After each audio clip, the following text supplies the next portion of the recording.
well after the election. Where does it go next? We have a lot of unanswered questions regarding the DOD. You know, what happened on the ground? Why were these snipers left basically unprotected? Where was the surveillance equipment that was videotaping? Why don't we have one video of the suicide bomber going off? Well, there's a GoPro camera that you document that did film it, and there was a Reaper drone, I believe, that started filming 3 minutes after the explosion. But are you implying here some kind of conspiracy? I mean, you can't be saying that the Pentagon wanted... I'm not a conspiracy guy. I'm a prosecutor. This was done very methodically. I wasn't looking for press clippings.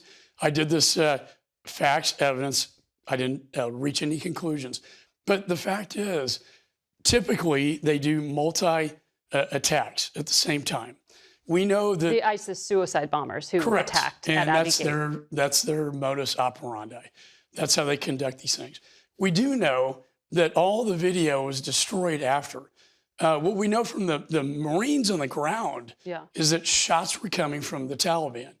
And some of the Marines were actually hit by bullets. According to their testimony, it's the best evidence we have because the videos were destroyed. Well, General McKenzie, in a briefing in 2022, said that that was ball bearings that came from the suicide bomber's explosion, and there was some dispute over the bullets. And that very well may be the case. But I guess why I'm asking is there have been multiple CENTCOM investigations, a State Department investigation. Do you not accept the findings of those investigations? If it wasn't for my investigation, CENTCOM never would have reopened an investigation.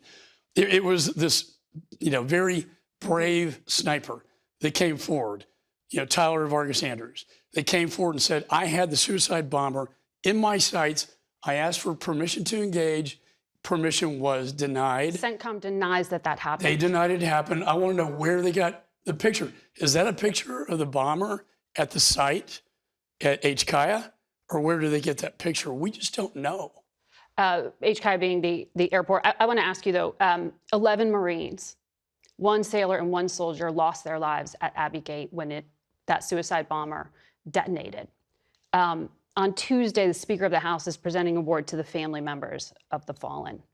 That's also debate day. I think you would agree all Gold Star families need to be respected in this country. More than 2,400 Americans were killed in Afghanistan, 45 combat deaths under Donald Trump. Why aren't all of them being honored? Why only these 13? Well, this was one of the deadliest days in Afghanistan. It could have been prevented if the State Department did its job by law and executed the plan of evacuation. They did not do that until the day the Taliban invaded and overran Kabul. By that time, it was too late. They left these 13 servicemen and women hanging out to dry, 170 Afghans killed, 45 service members and Afghans injured as a result of the, I'd say, moral negligence on the part of the administration allowing this to happen. I think it's totally appropriate to honor them. It was never done with the intention of it being on the same date as the debate. That was not a coordinated effort. Really?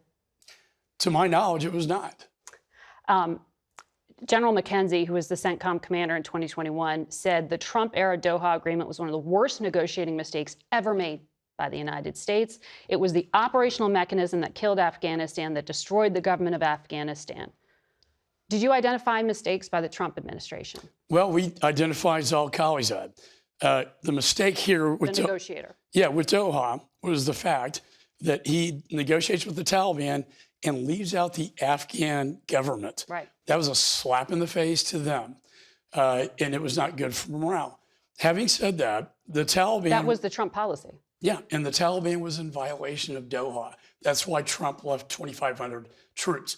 When President Biden came into office, it was very clear, go to zero.